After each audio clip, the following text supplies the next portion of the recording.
Hello, എല്ലാവരും സുഖമായിരിക്കുന്നുണ്ടല്ലോ. മഴക്കാലമാണേ, ആരോഗ്യം ശ്രദ്ധിക്കണേ. യാത്രകളൊക്കെ കുറവായിരിക്കുമല്ലേ, എന്നാലും അമ്പലയാത്രകളൊക്കെ നടക്കുന്നുണ്ടാവും. ഞാനും ഒരു ക്ഷേത്രത്തിലേക്കുള്ള യാത്രയിലാണ്. ആകെ ഇരുട്ടടച്ച് നിൽക്കുന്ന പ്രകൃതിയാണ്. മഴ പെയ്യുന്നു തോന്നുന്നു. മഴ പെയ്തതിൻ്റെ ഭംഗി കാണാണ്ടല്ലേ ഇലകൾക്കൊക്കെ. എന്തായാലും നല്ല കാഴ്ചകൾ. ഞങ്ങളിതാ തൃക്കൂർ പാലത്തുമ്മലേക്ക് കയറി. ഒരു ചെറിയ പുഴയുണ്ട്. ഇതാണെന്ന് തോന്നുന്നു മണലിപ്പുഴ. ഈ പുഴ ഉത്ഭവിക്കുന്നത് പീച്ചി വന്യജീവി സങ്കേതത്തിൽ നിന്നാണ്. ഇത് കുറുമാലിപ്പുഴയുമായി ചേർന്ന് ആറാട്ടുപുഴയ്ക്ക് വെച്ച് കരുവന്നൂർ പുഴയായി മാറുന്നു. ഈ പുഴയിലാണ് പീച്ചി അണക്കെട്ട് നിർമ്മിച്ചിരിക്കുന്നത്. തൃക്കൂർ മഹാദേവ ക്ഷേത്രം എന്നൊരു ബോർഡ് കണ്ടു. കേരളത്തിലെ പേര് കേട്ടൊരു ഗുഹാക്ഷേത്രമാണ് തൃക്കൂർ മഹാദേവ ക്ഷേത്രം. ഈ ക്ഷേത്രത്തെക്കുറിച്ച് നിങ്ങൾ കേട്ടിട്ടുണ്ടോ? നിങ്ങളവിടെ പോയിട്ടുണ്ടോ? ഇല്ലെങ്കിൽ നമുക്ക് അവിടേക്കൊരു യാത്ര പോകാട്ടോ. ഞങ്ങളിത് ആ അമ്പലത്തിൻ്റെ മുമ്പിലെത്തി. വഴിയിൽ പല ഭാഗത്തേക്കും തൃക്കൂർ അമ്പലത്തേക്കുള്ള വഴിയാണ് നമ്മൾ എഴുതി കാണാൻ കണ്ടു. പക്ഷേ ഇതാണ് മെയിൻ കവാടം. മറ്റേത് സ്റ്റെപ്പ് കയറി പോകണമെന്ന് തോന്നുന്നു. ഞങ്ങളിതാ മെയിൻ കവാടത്തിലെത്തി. നല്ലൊരു ഗോപുരമുണ്ട്. അത് ഇപ്പോൾ പണിതേക്കുന്നതാണ് തോന്നുന്നത്. ഇത് പണിത് വെച്ചിട്ട് അധിക കാലമൊന്നും ആയിട്ടില്ല. കിഴക്കിയ നടയാണിത്. ഇത് കടന്ന് ചെല്ലുമ്പോൾ വലിയൊരു ആല് നിൽക്കുന്നുണ്ട്. അരയാലിൻ്റെ മുകളിൽ ബ്രഹ്മാവും നടുക്ക് വിഷ്ണുവും അടിയിൽ ശിവനും കുടികൊള്ളുന്നു എന്നാണ് ഹൈന്ദവ വിശ്വാസം.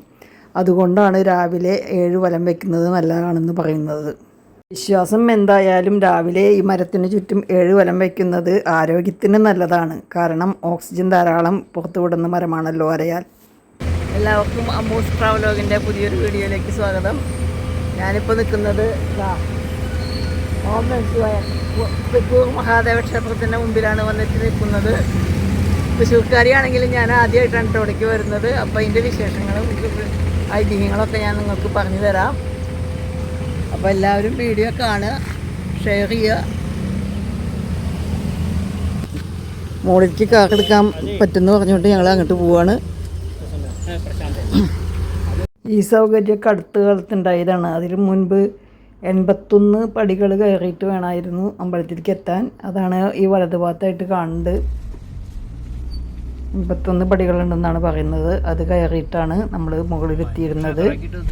7-ാം നൂറ്റാണ്ടിലോ 8-ാം നൂറ്റാണ്ടിലോ ആണ് ഈ ക്ഷേത്രം നിർമ്മിച്ചതെന്ന് കരുതപ്പെടുന്നു. അതിന് പ്രത്യേക രേഖകളൊന്നും കണ്ടെത്തിയിട്ടില്ല എന്നാണ് പറയുന്നത്. ഇതൊരു ഗുഹാക്ഷേത്രമാണ്. പണ്ട് കാലത്ത് ബുദ്ധ ജൈന സന്യാസിമാരൊക്കെ അവിടെ ഹിന്ദു സന്യാസിമാരോടൊപ്പം ധ്യാനിക്കാൻ ഇരുന്നിരുന്നു എന്നാണ് പറയുന്നത്. കാടിനുള്ളിൽ മറിഞ്ഞിരുന്നിരുന്ന ഈ ക്ഷേത്രത്തെ കണ്ടെത്തിയതിന് പിന്നിലും ഒരു കഥയുണ്ട്. അവർണ സമുദായക്കാരനായ കുന്നപ്പിള്ളി നാരായണൻ എന്നൊരാളാണ് കാടിനുള്ളിൽ മറിഞ്ഞിരുന്ന ഈ ക്ഷേത്രം കണ്ടെത്തിയത് എന്നാണ് വിശ്വാസം.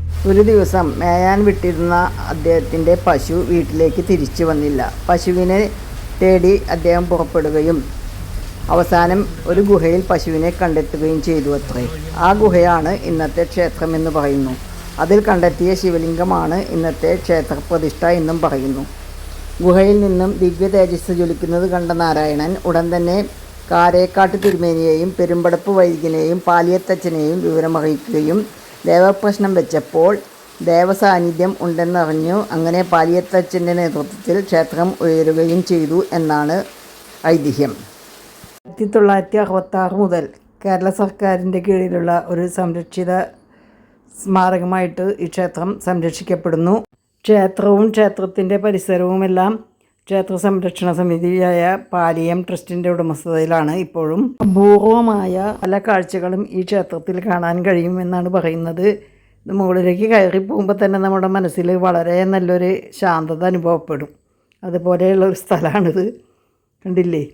അങ്ങനെ ഞങ്ങൾ മുകളിലേക്ക് എത്തി. ഇവിടേക്ക് എത്താൻ തൃശ്ശൂർ നഗരത്തിൽ നിന്ന് ഏകദേശം 10 കിലോമീറ്റർ ദൂരമുള്ളൂ കേട്ടോ. സമുദ്രനിരപ്പിൽ നിന്ന് ഏകദേശം 200 അടി ഉയരത്തിൽ സ്ഥിതി ചെയ്യുന്ന ഒരു ഗുഹാക്ഷേത്രമാണിത്. 6 അടിയിലധികം ഉയരമുള്ള സ്വയംഭൂലിംഗമാണ് പ്രധാന പ്രതിഷ്ഠ. വിദ്യാസ്വരൂപിണിയായി ശ്രീ പാർവതിയുടെ ദേവീസങ്കല്പവും ഇവിടെ സ്ഥിതി ചെയ്യുന്നു. മുകളിലെത്തിയാലും നമ്മൾക്ക് കുറച്ച് സ്റ്റെപ്പ് കയറി പോകണം കേട്ടോ. നമ്മൾ സ്റ്റെപ്പ് കയറി ചെന്നെത്തുന്നത് ഈ ആനക്കൊട്ടിലാണ്. ഈ ആനക്കൊട്ടിലിൽ മനോഹരമായ ചുമർ ചിത്രങ്ങൾ വരച്ച 8 ഭീമൻ തൂണുകളുണ്ട്. വൃത്താകൃതിയിലുള്ള തൂണുകൾ വളരെ മനോഹരമായ ചിത്രങ്ങളാണ്. ഞങ്ങൾ ചെല്ലുമ്പോൾ അവിടെ ഒരു സ്ത്രീ അവിടെ കഴുകി വൃത്തിയാക്കുന്നുണ്ടായിരുന്നു. നല്ല മഴക്കാലമല്ലേ, അപ്പോൾ അവർ പറഞ്ഞു കൊടിമരം നോക്കി തൊഴാൻ പറഞ്ഞു. ഇവിടെ കൊടിമരവും ദീപസ്തംഭവും ഉണ്ട്. ഈ ഗുഹയുടെ ഉള്ളിലാണ് ശ്രീ പരമേശ്വരൻ്റെ പ്രതിഷ്ഠ. അത് കഴിഞ്ഞ് മുകളിലേക്ക് കയറാൻ സ്റ്റെപ്പുകളും സ്ലോപ്പും പണിതിട്ടിട്ടുണ്ട്. എന്താ മനോഹരമായ കാഴ്ച അല്ലേ! താഴേക്ക് നോക്കുമ്പോൾ മനോഹരമായ കാഴ്ചയാണ് കാണുന്നത്. ഏതോ സ്ഥലത്തെത്തിയ ഒരു പ്രതീതി. നല്ല മഴക്കാറും കൂടി ആകുമ്പോൾ എന്തെന്നാ പറയേണ്ടതെന്ന് അറിയില്ല, അത്രയും മനോഹരമായൊരു കാഴ്ച. അങ്ങനെ ചെല്ലുമ്പോൾ നമുക്ക് മുകളിലേക്ക് കയറി ചെന്നാൽ സപ്തമാതൃക്കളുടെ പ്രതിഷ്ഠകൾ കാണാം. അവിടേക്കും സ്റ്റെപ്പ് കയറി പോകണം. ഇവിടേക്ക് അധികം ആൾക്കാരൊന്നും കയറുന്നത് കണ്ടില്ല കേട്ടോ. അപ്പോൾ ഞാൻ എന്തായാലും സ്റ്റെപ്പ് കയറാൻ തീരുമാനിച്ചു. വയ്യെങ്കിലും എന്താ അവിടെ നിന്ന് അറിയണ്ടേന്ന് വിചാരിച്ചിട്ട്. കേരളീയ ക്ഷേത്രങ്ങളിൽ വളരെ അപൂർവമാണ് മാതൃശാലകൾ. കൊടുങ്ങല്ലൂർ അമ്പലത്തിൽ കണ്ടിട്ടുണ്ട് സപ്തമാതൃക്കളുടെ പ്രതിഷ്ഠിച്ചിരിക്കുന്നത്. സാധാരണഗതിയിൽ ക്ഷേത്രത്തിൻ്റെ ശ്രീകോവിലിൻ്റെ തെക്ക് വശത്ത് ബലിക്കല്ലുകളുടെ രൂപത്തിലാണ് സപ്തമാതൃക്കൾക്കുള്ള സ്ഥാനം. ഇവിടെ തൊഴുത് വീണ്ടും മുകളിലേക്ക് കയറിയാൽ മഹാദേവൻ്റെ ശ്രീകോവിലിന് നേരെ മുകളിലായി ഒരു തീർത്ഥക്കിണർ ഉണ്ടെന്ന് അറിഞ്ഞു. പക്ഷേ ഞാൻ അവിടേക്ക് പോയില്ല കേട്ടോ. കടുത്ത വേനലിലും വറ്റാതെ ജലം നിറഞ്ഞു കിടക്കുന്ന ഈ കിണറിനെ കുറിച്ചും ഒരു ഐതിഹ്യമുണ്ട് കേട്ടോ. ഈ പരമേശ്വരനും ഗംഗാദേവിയും കൂടി ചതുരംഗം കളിക്കാനിരുന്നെന്നും അത് പാർവതി വരുമ്പോഴേക്കും ഗംഗാദേവി അന്തർധാനം ചെയ്തു എന്നാണ് പറയുന്നത്. അതാണ് കാണുന്നത് എന്നാണ് പറയുന്നത്. അത് തീർത്ഥക്കിണറാണെങ്കിലും ഇപ്പോൾ ആരും അതിലത്തെ ജലമൊന്നും ഉപയോഗിക്കുന്നില്ല. അതിന് 9 അടി വീതിയുണ്ട് മുകളിലേക്ക്. പക്ഷെ താഴോട്ട് പോകുന്തോറും വീതി കുറഞ്ഞു വരികയും അവസാനം 1 അടി മാത്രം ഉള്ള സ്ഥലമാണെന്ന് പറയുന്നു. ഞാൻ പണ്ടുള്ളവരുടെ ഭാവനയെ കുറിച്ച് ആലോചിക്കാൻ കേട്ടോ. എന്തൊക്കെ ഭാവനകളല്ലേ! ഇതിൻ്റെ മുകളിൽ നിൽക്കുമ്പോൾ ഈ തൃക്കൂർ എന്ന വളരെ സുന്ദരമായ ഗ്രാമത്തിൻ്റെ മുഴുവൻ ഭംഗിയും ആസ്വദിക്കാൻ പറ്റും. അത്രയ്ക്കും മനോഹരമായ ഒരു ഗ്രാമം കേട്ടോ. അഗ്നിദേവൻ ശ്രീ മഹാദേവനൊപ്പം ഇവിടെ വസിക്കുന്നു എന്നൊരു വിശ്വാസമുള്ളതുകൊണ്ട് മഴയുള്ളപ്പോഴും മഴക്കാറുള്ളപ്പോഴും ഇവിടെ നിത്യശിവേലി സമയത്ത് ഭഗവത് വിഗ്രഹം പുറത്തേക്ക് എഴുന്നള്ളിക്കാറില്ല.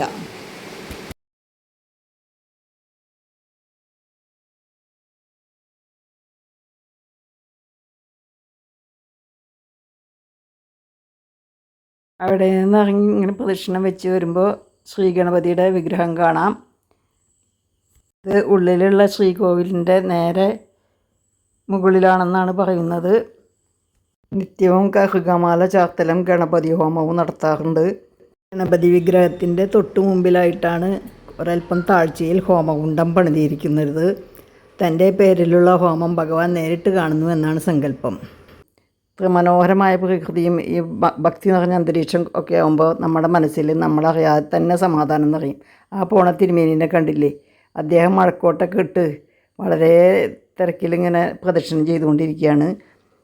എനിക്ക് വന്ന് 41 പ്രദക്ഷിണമൊക്കെ ചെയ്യുന്നുണ്ടാവും ചിലപ്പോൾ, അല്ലെങ്കിൽ 21എങ്കിലും. അത്രയും നാമം ചൊല്ലി വേഗം വേഗം പ്രദക്ഷിണം ചെയ്യുന്നുണ്ട് അദ്ദേഹം. വൃക്ഷങ്ങളെ വന്ന് തലോടുന്നത് പോലെയുള്ള കാർമേഘക്കൂട്ടങ്ങൾ അല്ലേ! എന്ത് ഭംഗിയാണ് കാണാൻ. പ്രകൃതി എന്ന ചിത്രകാരനെ പറ്റി എത്ര വർണ്ണിച്ചാലും മതിയാവില്ല അല്ലേ. ഇനി നമുക്കൊന്ന് താഴത്തേക്ക് ഇറങ്ങിപ്പോകണം. അവിടേക്ക് ഇറങ്ങിപ്പോവാൻ സ്റ്റെപ്പുകളുണ്ട് കേട്ടോ. പടികൾ ഇറങ്ങി ചെല്ലുന്നത് നാഗാരാധന നടത്തുന്ന സ്ഥലത്തേക്കാണ്.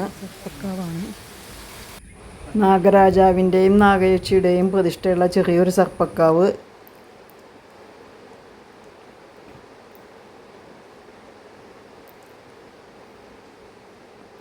തിരുമേനി ഇതാ പോകുന്നു. അദ്ദേഹം അങ്ങനെ നാമം ജപിച്ചുകൊണ്ട് പ്രദക്ഷിണം വെച്ചുകൊണ്ടിരിക്കുകയാണ്. ഇവിടെ ഉണ്ട് കേട്ടോ വേറൊരു വഴി ഉണ്ടില്ലേ, സ്റ്റെപ്പ്. ഇവിടെ സ്റ്റെപ്പായിട്ടുള്ള വഴിയാണ്. കയറി വരണം താഴെ നിന്ന്. അവിടേക്കൊന്നും ഇറങ്ങിപ്പോയി എടുക്കാൻ പറ്റിയില്ല. എന്താ വെച്ചാൽ നല്ല മഴ പെയ്യാനുള്ള സാധ്യതയുണ്ട്, മഴക്കാറുണ്ട്. അപ്പോൾ അങ്ങനെ എടുത്തില്ല. അവിടേക്കൊന്നും ഇറങ്ങിപ്പോയില്ല ഞങ്ങൾ. ഇത് 126 പടികളുണ്ടെന്നാണ് പറയുന്നത്. നമ്മൾ മഴ കാരണം അങ്ങോട്ടൊന്നും ഇറങ്ങിപ്പോയൊന്നുമില്ല കേട്ടോ.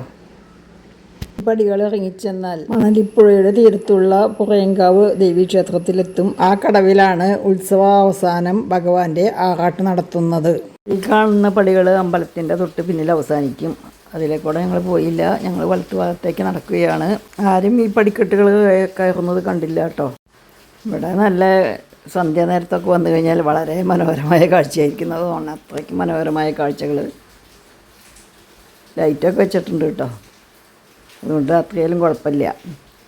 ഇതാണ് വടക്ക് വശത്തെ വഴി. ഒത്തിരി ഇടുങ്ങിയ വഴി പോലെ ഉണ്ട് അല്ലേ. ഇവിടെ ഉണ്ട് കേട്ടോ സ്റ്റെപ്പുകൾ കയറി വരാനുള്ള വഴി. ഇതാണെന്ന് തോന്നുന്നു ഞങ്ങൾ വരുമ്പോൾ റോഡിൽ എഴുതി വെച്ചിരുന്ന വഴി.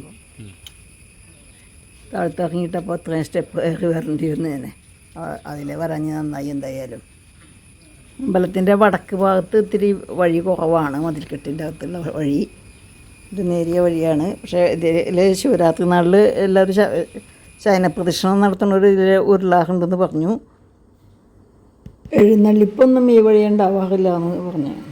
പ്രദക്ഷിണം വെച്ച് ഞങ്ങൾ കിഴക്കേ നടയിൽ കൂടി അകത്ത് കയറി. വെള്ള നിറത്തിൽ കാണുന്ന മേൽക്കൂരയില്ലാത്ത കെട്ടിടത്തിൽ അയ്യപ്പൻ, അന്തിമഹാകാളൻ, ഗണപതി, ഭദ്രകാളി, ദുർഗ, ചാമുണ്ടി എന്നിവരെ വണങ്ങിയ ശേഷമാണ് ശ്രീലകത്തേക്ക് കടക്കുന്നത്. അങ്ങനെ ഞങ്ങൾ അകത്ത് കടന്നു. അകത്ത് കടന്നപ്പോഴാണ് മനസ്സിലാവുന്നത് ഭഗവാന്റെ ദർശനം കിഴക്കോട്ടും ശ്രീകോവിലിൻ്റെ ദർശനം വടക്കോട്ടുമാണ്. വാതിൽ വടക്കോട്ടുമാണ്. അപ്പോൾ നമുക്ക് ഭഗവാന്റെ വിഗ്രഹത്തിൻ്റെ ഒരു ഭാഗം മാത്രമേ കാണാൻ പറ്റൂ, സൈഡ് മാത്രമേ കാണാൻ പറ്റുള്ളൂ. അതിന് പാർശ്വദർശനം എന്നാണ് പറയുന്നത്. കോവിലിൽ നിന്നും പുറത്തിറങ്ങുമ്പോൾ കാണുന്ന കാഴ്ചയാണ് ഈ കാണുന്നത്. 2 നിലയുള്ള കിഴക്കേ ഗോപുരത്തിനടുത്തായി കാണുന്ന ഈ ഹാൾ ഓഡിറ്റോറിയമാണ്. അവിടെ കലാപരിപാടികളൊക്കെ നടത്താറുണ്ട്. പിന്നെ നാമജപത്തിന് ഉപയോഗിക്കാറുണ്ട്. ചാക്യാർകൂത്ത് നടത്താനുള്ള മണ്ഡപമുണ്ട്. അങ്ങനെ കുറേ കാര്യങ്ങൾ അതിൻ്റെ ഉള്ളിലുണ്ടെന്ന് പറഞ്ഞു. പക്ഷെ ഞങ്ങൾ പോയി കണ്ടില്ല കേട്ടോ. 24 അടി നീളവും 18 അടി വീതിയും 18 അടി ഉയരവുമുള്ള ഭീമാകാരമായ ഈ ഗുഹയ്ക്കുള്ളിലാണ് ശ്രീകോവിൽ. ആ ഒരു മുറി മാത്രമേ ഉള്ളൂ. അതിൽ കരിങ്കല്ലിലാണ് ഈ ഗുഹ ഉണ്ടാക്കിയിരിക്കുന്നത്. ഈ ഗുഹയുടെ വടക്ക് ഭാഗത്താണ് പ്രധാന കവാടം. രാമദേവനെ വധിച്ച ശേഷം രൗദ്രഭാവത്തിലിരിക്കുന്ന ശിവനായിട്ടാണ് പ്രതിഷ്ഠാസങ്കല്പം. അതിനാൽ തൃക്കണ്ണ് തുറന്ന ഭാവമായി കണക്കാക്കപ്പെടുന്നു. കിഴക്ക് ഭാഗത്ത് നടവുണ്ടാക്കാൻ ഒരിക്കൽ ശ്രമിച്ചിരുന്നു അത്രേ. അപ്പോൾ ചില അനർത്ഥങ്ങളൊക്കെ കണ്ടു. അതുകൊണ്ട് ആശ്രമം ഉപേക്ഷിക്കുകയും ചെയ്തതാണെന്ന് പറയുന്നു. ഈ പരമേശ്വരൻ്റെ കോപം തണുപ്പിക്കുന്നതിന് വേണ്ടി സ്വയംവര ദേവീ രൂപത്തിൽ പാർവതിയുടെയും സാന്നിധ്യം ഇവിടെയുണ്ടെന്നാണ് വിശ്വാസം. കൂടാതെ ഗണപതി സുബ്രഹ്മണ്യ സാന്നിധ്യവും ഉണ്ടെന്ന് പറയുന്നു. അതുകൊണ്ട് ഇവിടം കൈലാസത്തിന് തുല്യമാണെന്ന് പറയുന്നു. കേരളത്തിലെ വേറൊരു ശിവക്ഷേത്രത്തിലും ഈ പ്രത്യേകത കാണില്ല. ഇവിടെ പിന്നെ നമുക്ക് ഓവ് മുറിച്ചിട്ടുള്ള പ്രദക്ഷിണമൊന്നുമില്ല. ഈ പാർവതി പ്രീതിക്ക് പിൻവിളക്ക് കൊളുത്തുന്നത് വളരെ വിശേഷമാണെന്ന് അവിടെ തിരുമേനിമാർ പറഞ്ഞു. ഇവിടുത്തെ പ്രധാന വഴിപാട് കയർ വഴിപാടാണ്. അത് തുലാഭാരമായി നടക്കി വയ്ക്കുകയോ ചെയ്യാം. ശ്വാസകോശ രോഗങ്ങൾക്ക് ശമനം കിട്ടുന്നതിന് വേണ്ടി പലരും ഈ വഴിപാട് നടത്തുന്നുണ്ട്. നിത്യേന 3 പൂജകളാണുള്ളത്. ദീപാരാധനയ്ക്ക് ഇവിടെ നടയടയ്ക്കാറില്ല എന്നുള്ളതാണ് ഒരു പ്രത്യേകത. പുറത്ത് കിടക്കുമ്പോൾ അവിടെ നിൽക്കുന്ന മറ്റൊന്നൊരാൾ ചെമ്പകപ്പൂ പൊട്ടിക്കുന്ന കണ്ടു. അങ്ങനെ ഞങ്ങൾ ചെന്ന് ചോദിച്ചപ്പോൾ അയാൾ തന്നു. അയാൾക്ക് തല്ലി ഇട്ട് കിട്ടിയത് 2 തന്നു. നല്ല മണമുള്ള ചെമ്പകപ്പൂ നിറച്ച് പൂക്കുണ്ട്.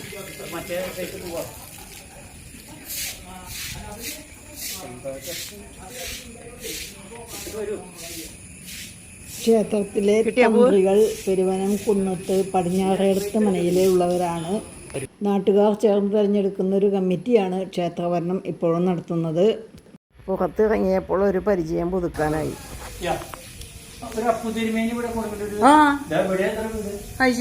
അറിയാം, തൃക്കൂരാണെന്ന് അറിയാം.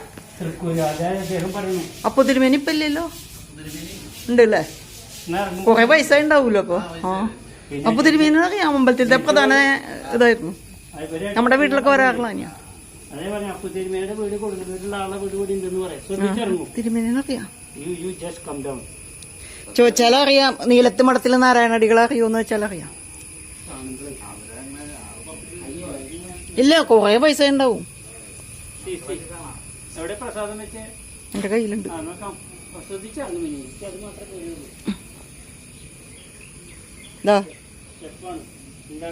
ഫോൺ പിടിച്ചോളാം.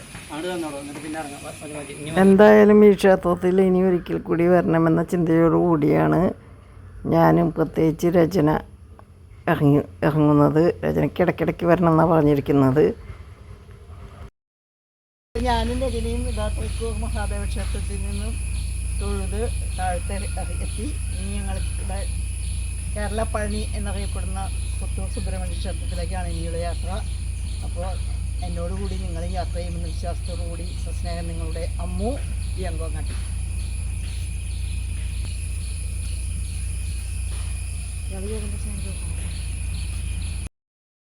യാത്രകൾ തുടർന്നുകൊണ്ടേയിരിക്കുന്നു. എന്നോടുകൂടി നിങ്ങളും യാത്ര ചെയ്യുന്ന വിശ്വാസത്തോടു കൂടി എല്ലാവരും സുഖമായിരിക്കാൻ പ്രാർത്ഥിച്ചുകൊണ്ട് ഞാൻ എൻ്റെ യാത്ര തുടരുന്നു. സസ്നേഹം നിങ്ങളുടെ അമ്മു പിയങ്കോങ്ങാട്ടി. അല്ല, ഈ കോടികളോട് ജീവിക്കാൻ പറ്റില്ല നമുക്ക്. നമുക്ക് ജീവിക്കണമെങ്കിൽ ഭൂമി തന്നെ വേണം. ഒന്നിടിച്ച് നിരപ്പാക്കി മണ്ണ് വിറ്റ ഒരാളുടെ കാര്യം പറഞ്ഞപ്പോഴുള്ള സംഭാഷണമാണിത് കേട്ടോ. ലക്ഷക്കണക്കിന് രൂപ കിട്ടിയെന്നുള്ള കാര്യം പറഞ്ഞപ്പോഴാണ് ഈ സംഭാഷണം വന്നത്. നമുക്ക് ഭൂമിയെ സംരക്ഷിക്കാം.